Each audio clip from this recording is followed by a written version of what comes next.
When we select a boiler for an application, we need a certain amount of heat from the boiler or a certain amount of steam from the boiler, and the amount of steam or heat that a boiler can generate at its maximum firing rate is referred to as rate. And so if a boiler is firing at its maximum production, it's determined to be firing at rate. How we determine that, we can do that in a number of ways. But it is important that we make rate on a boiler if we want to satisfy those process demands. And it's important that we don't fire over rate on the boiler, which could thermally stress the unit or push flame into the second pass of the boiler and cause combustion problems. The most accurate way to tell how much fuel we're consuming in a boiler is to meter it. And we can go through a process called clocking the meter. Clocking the meter is looking at the flow through the meter over time to absolutely determine how many cubic feet an hour of fuel are going into the boiler. Our gas utility may need to give us a correction factor if we're using a plant meter like this. And secondly, we could actually have other things using gas. So there are some drawbacks to this method.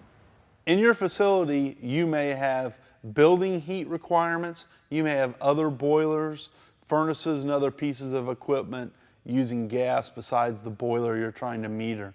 So an independent meter designated for the piece of equipment will give you a real-time value for flow that doesn't require correction factors.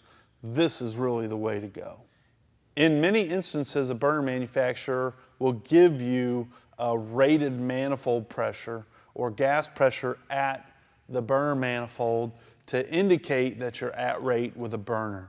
In this case, that's set at 3.1 inches water column. So based on the number of orifices and the size within the burner, with that pressure on the manifold, we'll get a certain gas flow rate. In this case, approximately 2 million BTU per hour. It is important, though, to compare that with the furnace pressure on the boiler so that we can offset the manifold pressure with that furnace pressure.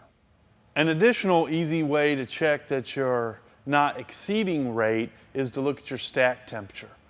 Most boiler manufacturers recommend a maximum stack temperature of 100 to 150 degrees above your saturated steam temperature. So if the boiler is operating at 100 psi at high fire, that's 338 degrees, so I'm going to expect to see between 438 and maybe 500 degrees on the stack at high fire. If we get beyond that, it could indicate that we're overfiring on the boiler or that we've got sooting or scaling of the pressure vessel.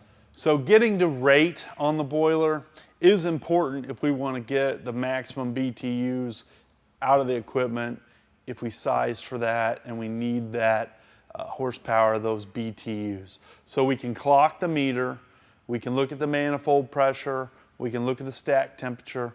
Those are just a few ways that we can verify that. The more we have, the better. But once again, a designated gas meter is going to be the most accurate. Appreciate Jude hanging out with us today.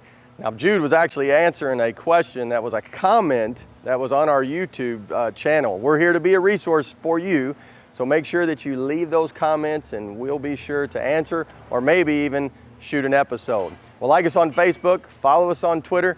If you don't mind, maybe subscribe to the YouTube channel, but always share those videos. And we'll see you next time on The Boiling Point.